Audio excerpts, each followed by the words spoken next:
Hello and welcome to New England Authors. We're happy to have you with us, and we try to find a new issue that impacts our area. And today we're going to talk about the subject of housing and homelessness. And our guest today is Judy Perlman. Welcome to the show, Judy. Thank you. Actually, Judy was one of the instrumental people who started this show about 2.5 years ago, and we've been doing different authors and different writers ever since. So you've been working with this subject of homelessness. When did you start, and how did you get into the field? Essentially, I went to graduate school in New York City. And the fact is, if there's a social problem, it's in New York. It's bigger than anywhere else. And they have done more than any other place to actually invest in real solutions. So I went to graduate school. I got hooked in on my thesis talking about homeless families in city-owned properties. It was a fascinating topic to research. And I guess when I went and interviewed someone for the city, I made an impression on him, because when I went back and looked for a job, he said yes. So I've been working in the issue of homelessness and housing development on and off for a really long time. And a lot of people in this field, it's like you get bitten by the bug, because it's a very complicated issue. Yeah. Has the official or the federal strategy approach to homelessness and housing, has it changed over the years? It really has. It's one of these topics where you keep thinking you understand what the right solution is and where you should go, and then new evidence comes along and new program ideas come along, and so and the federal government keeps changing, and that trickles down to every community needing to change. So when I was starting as a professional in the 90s, the solution to homelessness looked like putting people on a pathway where first they'd be in a shelter, they would move from there into transitional housing, they would kind of prove themselves worthy by being sober, by saving a bunch of money, and only then would they be given housing. Right. And now there's a very different perspective called housing first that actually has really demonstrated that if you put people, even if they're going right off the street, even if they're in the middle of florid mental health problems, even if they're deeply addicted and alcoholic, putting them in their own unit, if that's what they want, and then bringing the constellation of services to them that they need to retain that stability has much better outcomes. Oh, I could see that. Yeah. But So it was a hard one. That's a complete change. It is a complete change. Before, get your act together, and then we'll give you a house. Right. Now it's giving you a house will get your act together. Yeah. So I want to ask you, Judy, you might not know this, but how has climate change impacted homelessness? Well, climate change seems to have a very interesting intersection with homelessness. First of all, people who are either actually homeless or living in very low income, low cost housing, if they lose their housing to a natural disaster, they're sunk, because nobody on the public side or on the private side is rebuilding very low cost housing at the scale at which it's lost. We understand what's going on in the environment through social media, through TV, through radio. If you're a homeless person living on the street, you may not even know that there's a hurricane coming. You may not even know that there is a flood. And so you're caught unawares. Whatever tenuous connection you may have to a social service system may be completely disrupted because the building may be swept away. So homeless people are really kind of unplugged from whatever system of care is in place for people who experience a natural disaster. But more than that, not only is it sort of unthinkable that the number of low-cost units would be restored, but what happens, and it happened in New Orleans, Hurricane Katrina and Rita in 2005 got rid of about 51,000 units. Right. 70% of their housing stock was just eliminated. Much of that was low-cost housing. And what's happened is there has been some effort to rebuild housing, but it's so scarce that rents have risen almost 50%, while wages stagnate. Right. So in the aftermath of a disaster, the competition for housing is so sharp that low-income people can't get into it. So if I'm interpreting it right, people who are marginally or in the poor spectrum, a disaster comes along, a tornado, a flood, a hurricane, a drought, they might lose their home, and which is the only thing they have, and they'll never get it again. Is that They'll right? never get it again, that's Yeah. right. And actually, I was doing a little research getting ready for this conversation, Yeah. and I looked up some information about Houston. You remember Hurricane Harvey in 2015? Yeah. Devastated just, miles and miles and miles of housing. And two things that I learned. One was that many of the lower income areas where people were living abutted petrochemical areas, Right. very large, big oil fields and oil processing refineries. And so when the floods came and devastated that, they can never go home. Those pieces of land are just completely uninhabitable. But the other thing is, you would kind of assume, I would have assumed, that if you were living in public housing or subsidized housing, that and it was damaged or destroyed by a natural disaster, that there would be some kind of mandate or requirement to replace that housing, and there isn't. And so in Houston, not surprisingly, totally understandably, they're mostly interested in getting, investors, private sector money to come in and restart that engine. But the people who are living in affordable housing, it's gone. Yeah. So what are the most effective strategies for dealing with homelessness? The most effective strategies for dealing with homelessness are to provide housing to people. Yes, well, the solution to homelessness is housing. Yeah. It's a truism, Yes. but accompanying that is the fact that a person or a household really needs to be able to sustain that housing. Yeah. So there are issues of income and earning capacity and childcare and transportation. So there are a whole constellation of barriers to actually succeeding in stabilizing in housing. Yeah. So this is New England Authors. We're talking with Judy Perlman. So, and we see how homelessness rising in large cities. Is it rising? Is it falling? What's it is actually. Let me give you a few numbers, okay? If I may, I'm going to refer to my notes. Yeah. So in 2018, there were a little over 550,000 people counted nationally as homeless. 550,000 people. Right. Incredible. 2/3 of those are single individuals, and the other 33% are people living in families. Mm-hmm. The average age of homeless people, therefore, is 24 years old. So what you see on the street is an old person.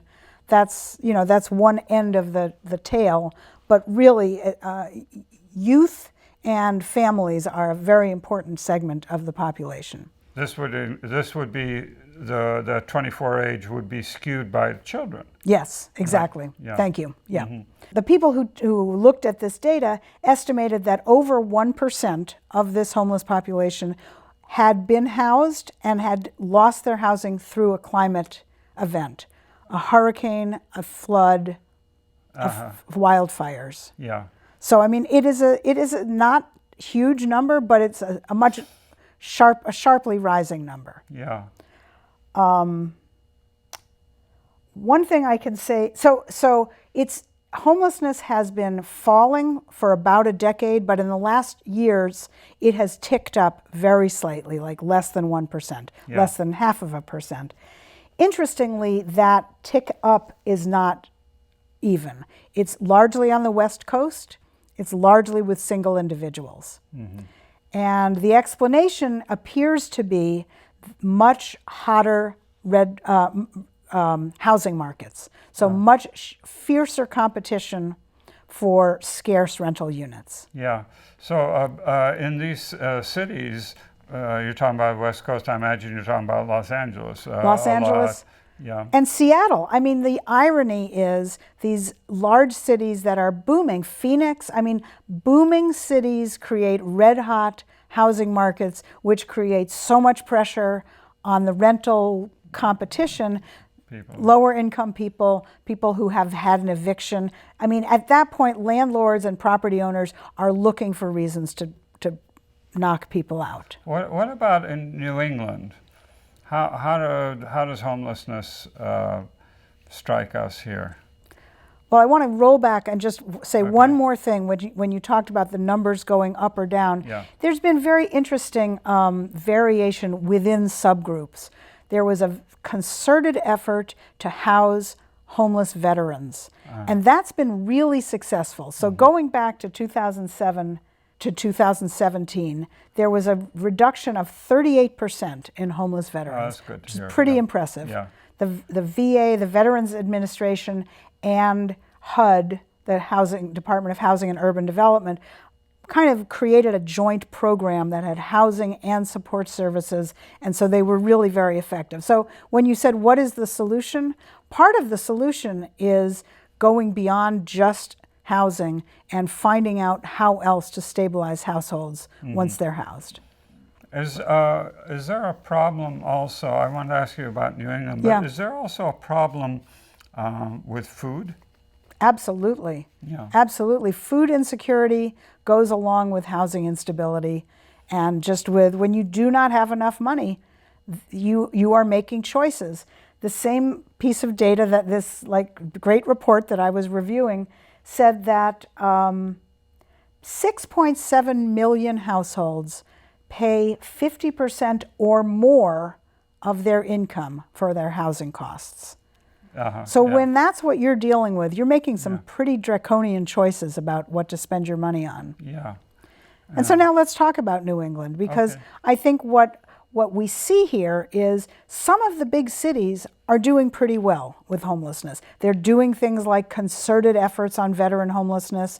They're reconfiguring their inventory of homeless programs more towards permanent housing, and that pulls in those housing first clients. So if you can house the highest users of your emergency rooms and your jails and all of your other things and shelters, and you can get your high users housed at a reasonable cost, that kind of relieves tension throughout the rest of the homeless system.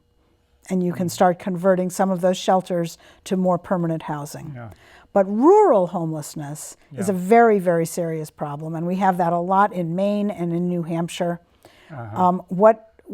Just think about when you drive around on those little roads and there's so much space between households. Right. If you are struggling to pay your rent, struggling with food, and your car breaks down, then you're homeless or you're very, very housing unstable, and you have no transportation and no way to get anywhere. Right. So rural homelessness is this kind of layered problem. And when you bring in opioids as kind of another source of isolating behavior that can really, really jeopardize people's stability, and that's pretty prevalent in rural parts of New England. Yeah, I'm glad you brought that up, because many parts of rural New England are struggling. The whole state. They're not rich areas. Right. A lot of our area here. Is there a strategy for rural housing? We just think of homelessness as a city thing. We think of it as a city thing. I think what I know of the rural strategies involves what they call a no wrong door approach, which means you basically want somebody who needs help to be able to go anywhere, whether that's a hospital, city hall, a fire station, to sort of go there, request help, and then at that point the system takes over and gets that person the information they need or puts them into a pathway to get housing or more money. Let me ask you, you brought up opioid. How much of homelessness is due to some kind of addiction, substance abuse?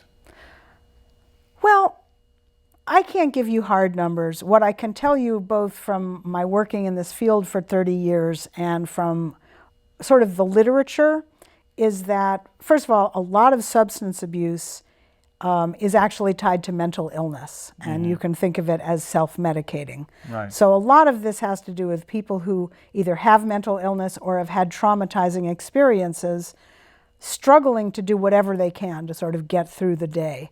And then that can be a real downward spiral of, I have a job, I have a place to live, something bad happened, now I don't have my job, now I don't have a place to live, and I'm taking more and more drugs just to sort of get through. So it's definitely interwoven with homelessness, and I don't think that anyone truly understands causality. Oh, that's interesting. So we think of someone is addicted to something and then they become homeless, but it actually could be the other way around. Yeah. Someone becomes homeless and then they become addicted to strive it off. Now, if I was a homeless person, if I just suddenly became homeless, I would move out of New England as fast as possible to move into a warmer area.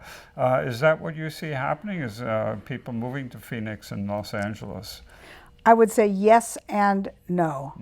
There are influxes of homeless people to warmer climates. There are influxes of homeless people to cities that open their doors. That's one of the things that happened in San Francisco, is they really created a lot of opportunities for beds and housing and all kinds of things that really did in fact draw homeless people there.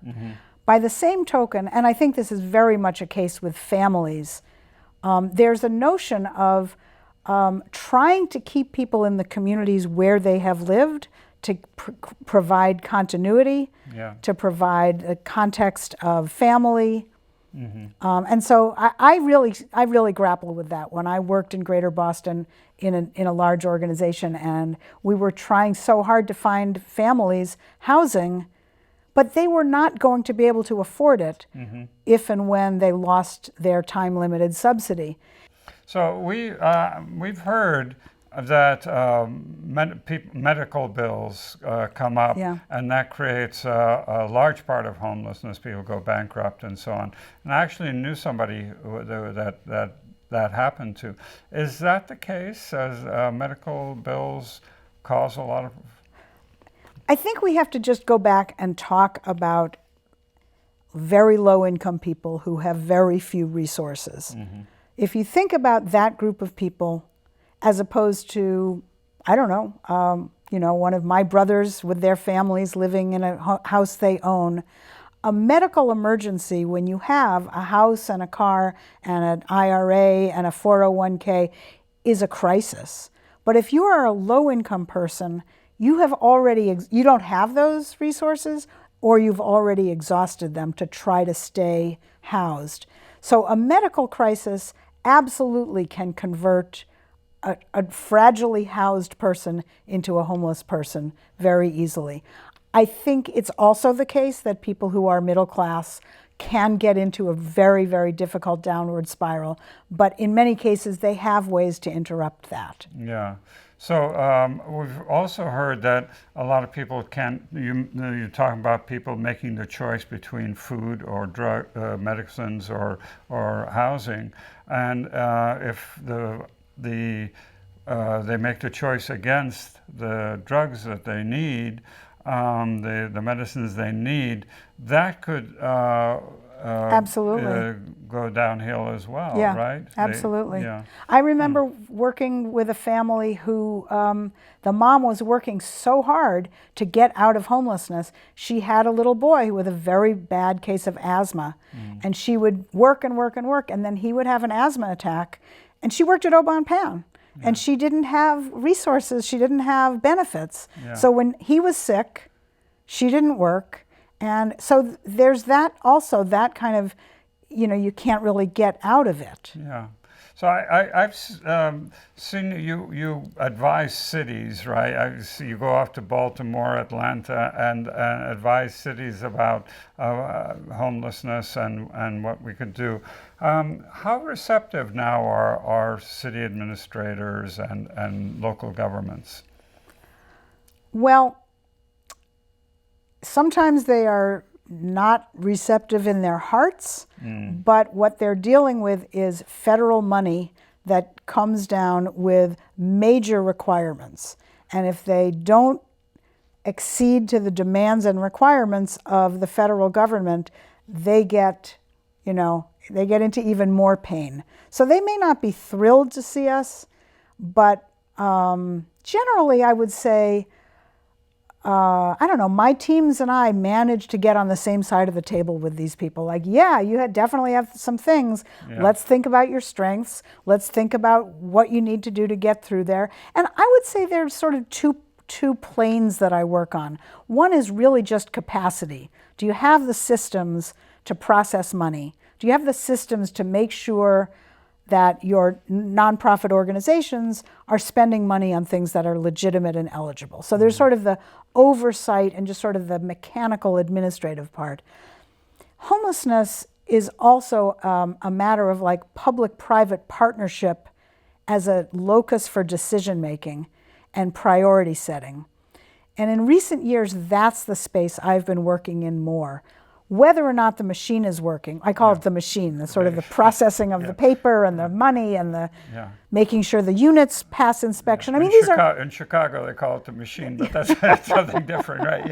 Yeah. The machine may be working okay, but if you don't have a group of people with common purpose, some level of mutual respect, some insight into their own data so that they're making decisions based on their reality and their greatest need, then it's a rudderless community. And often that has very bad effects on the machine. Yeah. And it kind of, for whatever reason, it devolves into this morass of ill will and distrust. And it's really, really hard to get people back on the positive plane. I will say what works is showing them pictures and talking about results from other communities that have well-run systems.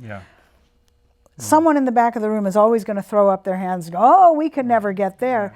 But other people, we can say, well, it is a long process. It's a stepwise process, but we can take some steps. We're going to help you do that. Okay. Well, Judy Perlman, tell us, minimum wage, if we increased it, would we get less homelessness? Yes, we would. Yes, we would. Definitely one of the strategies. Do you talk about that to communities? Or no, we don't. It's generally, I'm talking to basically the bureaucrats and the nonprofit people. Those are really in the economic development sphere, and everyone knows it. And the fact is, it still wouldn't eliminate homelessness. People have crises, families, disintegrate. So homelessness will always be with us. An interesting concept that really came out of the veterans' work that I was talking about before is something they call functional zero. And what it means is, it doesn't mean that there will never be another homeless vet coming in the door, but it does mean that there is a system in place to screen, assess, and move that veteran very quickly into the right kind of housing, like generally within 15 to 30 days, so that functionally you're at a very, very low level of homelessness, and it should not rise.